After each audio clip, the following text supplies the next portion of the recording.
The mainstream media is instrumental to the United States government in getting public support for U.S. involvement in escalations in wars around the world. In 1964, the United States lied about the Gulf of Tonkin incident, actively falsifying evidence to get us involved in the Vietnam War. In 2011, the United States government used falsified evidence to get us involved in the Libyan War. In 2013, the U.S. used falsified evidence that Syrian leadership was using poison gas on its population, getting us involved in the Syrian war. And probably the most blatant of all is in 2003, the United States government used falsified evidence to attack Iraq and lead us into a war that lasted for over 20 years. With the advent of social media, it's becoming harder for the U.S. government to pull the wool over the eyes of the American people. And so they need a mechanism to quash dissenting opinions and the presentation of facts. With the revelation of the U.S. government's involvement in pressuring social media companies to engage in egregious acts of censorship on factual events, they have had to change their method because of the outrage. One great example of this most recently is the whole COVID narrative. Well, first it was natural, but now it arrives from a lab, most likely, as confirmed by the U.S. government, who said that the lab leak theory was a hoax for 2 years. Still, is the federal government now using third parties to put pressure on social media companies?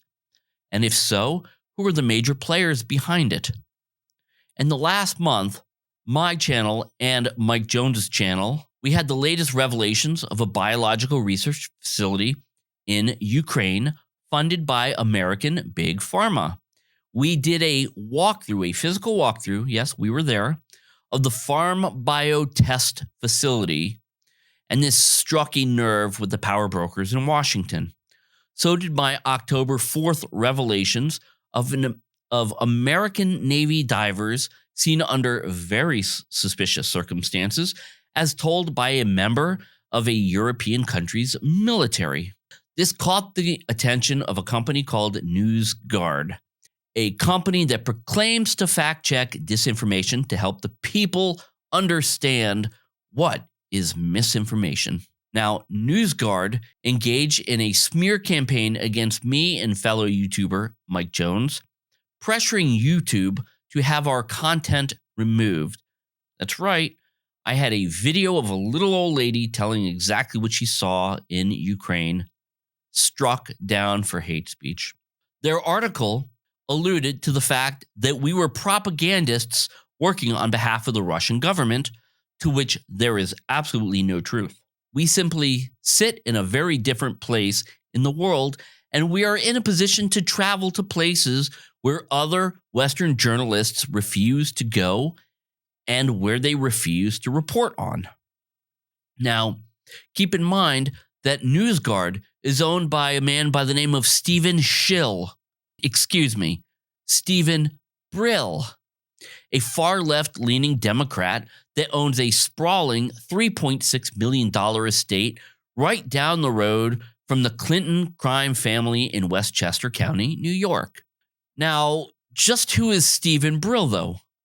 Now, Brill went to Yale, like a lot of other high-profile warhawks, liars, disinformation perpetuators, and general deep state assholes like both of the Bushes, Hillary and Bill Clinton, John Kerry, Hunter Biden, Alexei Navalny, Janet Yellen, Dick Cheney, Steve Mnuchin, and John Bolton.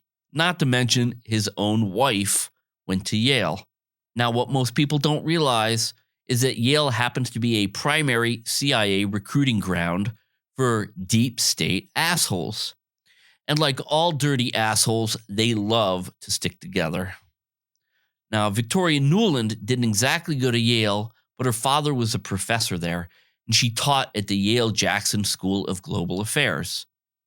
Now, you know Victoria Nuland, the one that's heard on audio carrying out or at least speaking about putting people in power in Ukraine to overthrow the duly elected Ukraine government. Now, despite the fact that she and Jeffrey Pyatt, to which he was talking, knew that it was going to destabilize the EU. And what was her attitude about all of this? Well, in her very own words. And, fuck the EU. And speaking of their own words, here is the voice of Stephen Brill, CEO of NewsGuard, when contacted at his home by someone claiming to be from the FBI and asking for help to investigate misinformation videos on YouTube. I can't respond over the phone because I have no way of telling who you are. Ah, sure, okay. Let alone how you got my phone number, but if it's the FBI, of course we'd be delighted to cooperate. Great, thank you so much. Okay, it's Stephen at NewsGuardTech.com. Now, obviously, he was skeptical about the person's affiliation with the FBI. But, as he said, if they were, he would be delighted to help, which is why he gave out his personal company email address to confirm who it was. Yes, you see, if the person was with the FBI, they would have had to send him an email, and the email sent to him would come from an FBI email address. Ironically, the article, the portion concerning me, that was written by NewsGuard, linked to a very dishonest misinformation piece about me in the Daily Beast, which claims I went to Ukraine to prove Putin's biolab talking points. Now, this article failed to disclose, even after specifically writing to the author of the hit piece, to tell him my research was done on the biological labs in the middle of 2021, with my video published on December 10th, well before the Russian government made public anything about biological laboratories. The Russian government did this in March of 2022, so I was 4 months ahead of the curve or more. This very fact of timing completely obliterates the basis of the Daily Beast article. Now, what is truly amazing about the NewsGuard piece is that the Daily Beast is not known as a credible source. In fact, it's not even allowed as a source in Wikipedia articles because it doesn't meet the requirements as a generally reliable source. Even the editor-in-chief of the Daily Beast, Noah Shachtman, classified the publication as a high-end tabloid, not unlike other high-end tabloids like the National Enquirer. But as dishonest as a misinformation-filled Daily Beast is, Stephen Brill's own daughter, disgraced journalist Emily Brill, who interned for Senator Chuck Schumer in 2001, created a huge scandal dubbed Brillgate. This was a problem so massive for even a hardly believable publication like the Daily Beast that it eventually led to the ousting of the Daily Beast's then editor-in-chief, Tina Brown. You see, Emily Brill was apparently disgruntled after she tried and failed to get a job at Harvard's Berkman Center for Internet and Society and was outright rejected. And so Stephen Brill's own daughter, following in his footsteps, went on to write a 2,000-word article titled Harvard versus Steve Jobs, in which she made a vast number of outright slanderous allegations that weren't properly fact-checked, resulting in a huge number of corrections and redaction to the story.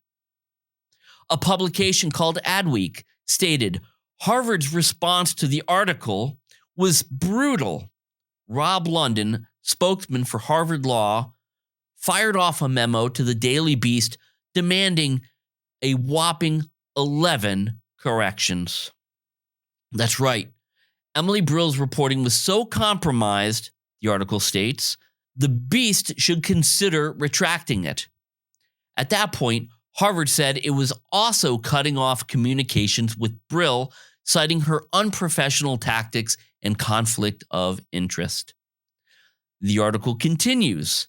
When Harvard learned Brill was planning to publish a related piece in the Columbia Journalism Review, it went off on the offensive, firing off a memo explaining why it wouldn't cooperate with Brill. Among the 58 pages worth of documents Harvard dumped on the CJR was Emily's application for the Berkman job, a writing position. The last part of the article goes on to say, but Rob London, spokesman for the Harvard Law School, hinted that there was more to the story. If Emily Brill or her father decides they are not your friend, you are going to have a conflict.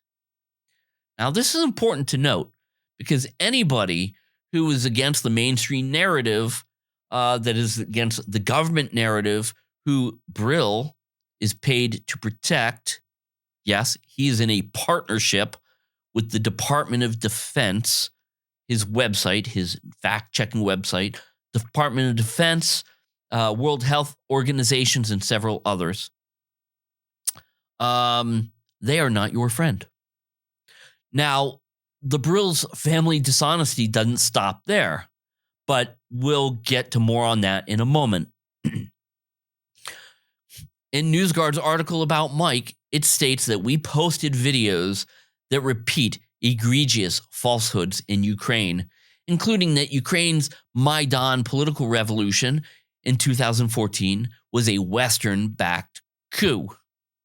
Now, this is subject to interpretation, and in a later video, I'm going to read you an incredible article that was a rebuttal to a NewsGuard story.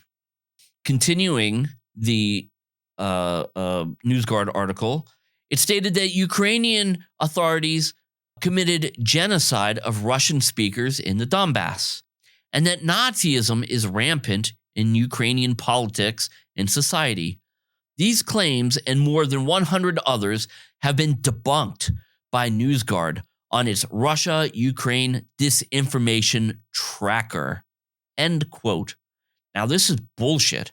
I'm curious to where NewsGuard got the information to debunk these claims. Certainly, it wasn't Time Magazine, who they rate at nearly the top, because Time Magazine did an entire report about it.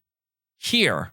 It seemed like an odd way to spend a Saturday, watching the blood sports at a festival for far-right extremists.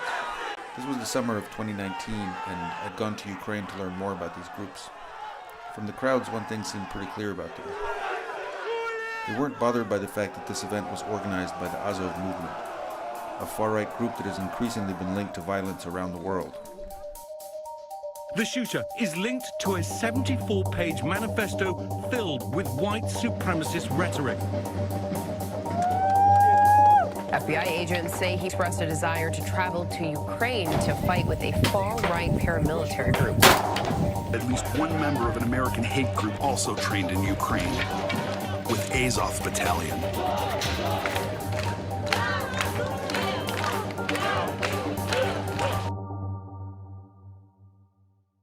Over the last few years, experts in violent extremism have grown especially alarmed about the Azov movement. The group emerged from the revolution that swept across Ukraine in 2014, and it has gotten a lot stronger amid the ongoing war with pro-Russian forces in eastern Ukraine. The fighting in that region has become kind of ideal breeding ground for militias like Azov. At their public events, one thing that surprised me was how many Ukrainians tend to see Azov not as militants or extremists, but as war heroes. In Kiev, the capital, I watched an Independence Day parade where veterans of the Azov Battalion marched alongside other volunteer militias, surrounded by cheering crowds. But even at the march, there were signs of the far-right ideology that's so common inside Azov. The symbols on their flags have been especially controversial. Extremism experts see it as an emblem of Nazism. The official symbol of Azov, it's a version of Wolfsangel. It was one of the symbols of one of SS division during the World War II. It is one of more or less usual symbols for neo-Nazi groups all over the world. And it's not just about their symbols. When it was founded in 2014, Azov drew many of its commanders and recruits from Ukraine's most notorious far-right groups, including outright neo-Nazis. We basically recruited everyone who could hold weapons in their hand when Ukrainian state was paralyzed and the defense of Ukrainian state was totally in the hand of Ukrainian volunteers. So there were many war adventurers, guys who believed that they are on kind of ideological tour to save maybe the future of the West and so on and so forth. So the future of the white race? Or, yes. Сьогодні ми відпочиваємо, але навіть відпочиваючи, ми пропагуємо наші нові українські цінності. Бути сильними і сміливими, бути єдиними і відчувати братерство своєї нації. What worries officials in the West is Azov's recruitment strategy. It's tried hard to build friendships with far-right groups around the world, especially in the US and Europe. During my visit in 2019, I spent a day at one of the biggest recruitment events in Azov's history. Thousands of people showed up for a day of fighting sports and blatant propaganda. There were neo-Nazi symbols, tattoos, and posters all over the place. And many in the crowd seemed pretty receptive to Azov's far-right ideology. Бути толерантним про-ЛГБТшникам – це неприродне. Для цього треба людині промити мозки. Поважати своїх батьків, любити своїх дітей і пишатися за свою країну – це нормально. We are Aryans and we will rise again. That's a way of life, you know. And after the war in Germany, we went back to the benches, school benches. But now we will rise again. Still, NewsGuard has put pressure on YouTube to have my channel and Mike's channel demonetized. In the NewsGuard article, they claim my interview of a civilian who was a victim to the atrocities was disinformation. Yes, we should believe what NewsGuard says, not what the many eyewitnesses who were in the middle of this conflict for months say, witnessing everything for months, observing their captors who held them hostage for months. Captors, may I remind you, that speak Ukrainian, not Russian, and wear Ukrainian flags, not Russian flags, on their shoulders. Now, does it seem like this woman is making up a story? They shooting for us from автомats. Yes, Ukrainian. We see it. Ukrainian don't help us anyway. Ukrainian shooting for us. They killing our people. How about this 11-year-old girl? Люди хотели тушить пожары, их снайперы расстреляли украинские. Просто России там нет. Мы прекрасно знаем, что русских нет. Мы очень ждем, чтобы там хотя бы устаканилось что-то. Да. Что еще раз? Получается, вот в этом доме, да, когда ты говоришь? Ну, 160-й дом хотели тушить. А его, получается, этих людей, которые тушили, их расстреляли снайперы. Одного человека, да? Нет, там их, было 5 человек. Нет, да, вот, а 5 человек там тоже были, которые там... Дети там, вот, мы сидим в квартире. Вы записываете. Ну, покажите вы всему миру это, чтобы на вас нас услышали. Вы покажете? Тот раз вы были, сфотографируйте, но это ваша работа. Or this woman who lost her daughter. Вчера готовили кушать, вот там на 23-м во дворе. И осколками 5 человек ранилось. Знаете, что за обстрелы были, кто обстреливал? Украинские, перестрелка как раз была. Они сначала в подъезде у нас сидели, прятались, а потом пришел ОДНР. Как раз в этот день была перестрелка ужасная. So the Ukrainian troops were using people as shields, yes? Yes. Can I ask her to confirm that? Можете подтвердить то, что вот как бы получается, что украинские военные, они занимали здания гражданские, получали, что... Да, они у нас в подъезде лично прятались 3 часа ночи, стучались в коридорах, мы жили все в коридорах. У меня погибла дочка, Кариночка, моя родная погибла. В квартире лежит Анжела раненая, муж у меня раненый. Дед оглох, ослеп, отец мой. Мать ноги сдали, не ходит. Вот здесь сидим в разрушенных квартирах, все сгоревшее. Or this woman, a nurse, Забирают, а продукты берут И рассыпают макароны, вот это все. Чтоб никому ничего не давали. The Ukrainians did? They took everything? Да, вес, да. Like medicine and medical supplies? Да, Россия дает, они уничтожают твари. Тушенку забирают, а продукты уничтожают. Bring them more? Это самые натуральные фашисты.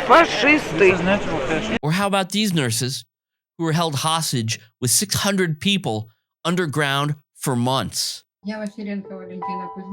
My name is Vasilenko Valentina Kuzminishna. I am a nurse in therapeutic department of this hospital. We were in this basement after we were moved from a different shelter, a different basement. And when the Nazis came here to the hospital, we were moved to this particular basement. So everybody was there. The patients and the employees of the hospital and our bosses and all the doctors. Now, I want to make sure I want to just be absolutely clear to my viewers back home. When you say the Nazis, we're speaking of... Уточняющий вопрос для вас. Когда вы говорите «нацики», we're speaking about the Ukrainian military, yes? Вы называете так украинских военных, правильно? Yes, this is absolutely correct. We call them Nazis. Do not listen to the lies that you are told. It would be best to come here and to see. I would like to add something. My name is Пригонюк Денис. There were more than 300 people only in this side of this basement. On the other side of this basement, there were more than 400 people. They specifically burnt it from the inside. According to their words, they said, "Are you cold?" And it was at the time when it was snow in the street. They said, "Oh, you're cold, we're gonna bring you some warmth now." And then they burned the place.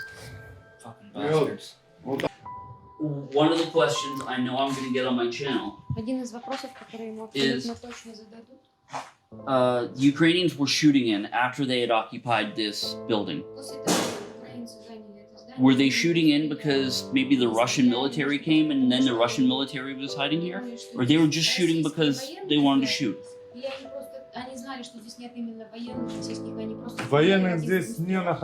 There were never any Russian military in this building, ever. No Russian military, no Donetsk? No? So, not a single military from Russia or from Donetsk People's Republic, not a single military person. Only civilians were in this building. We asked them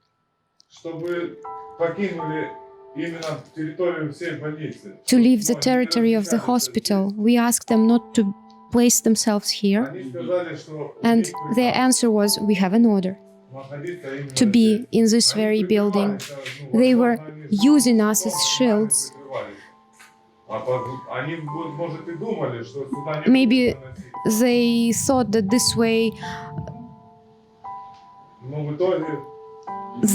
the Allied forces, so DPR and Russian forces, will not shoot here, knowing that there are so many civilians in this place. He knows that also that among this Ukrainian soldiers, there were very young people, like you said, 18, 19 years of age, who had no idea what to do. They were crying. They were left without command.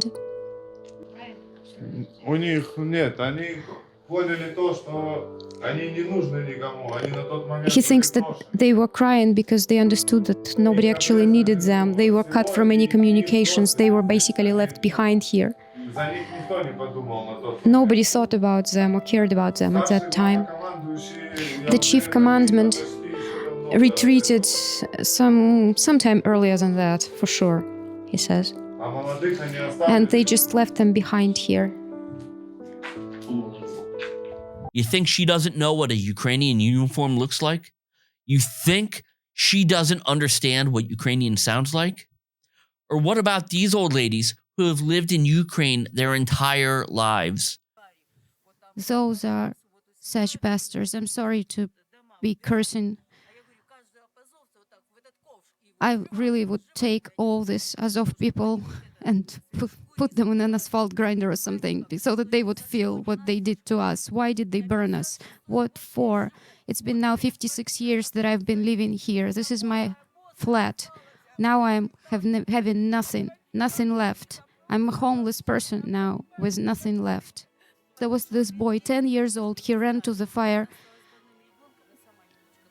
He lived with his mother. His mother was also sick. They shot her husband, and then they shot this kid, 10 years old. They shot him. Who are you shooting at? You, Mariupol snipers. And it's a female sniper. And she was shooting at Luda here and at her man, Denis. And he put me at the gunpoint and said, go back. And I'm counting to 3. 1, 2, and she's like, okay. So she turned around and returned. He said, if you don't go inside, I'm going to shoot you and I'm going to throw a grenade inside into the basement. And I said, do you understand how many old people are there? And he said, Ukrainians left for Ukraine. Who are here are all enemies, separatists, and traitors. And I shoot at those. So she had to go back into the basement. Are they making it up also? How dare this piece of trash claim what these people witnessed with their own eyes is misinformation? He's no better than the guy who claimed Sandy Hook was a hoax. In fact, he's far worse. This piece of garbage is sitting in Westchester drinking mimosas with the Clintons. He doesn't know his ass from his elbow when it comes to what's happening in the Donbass.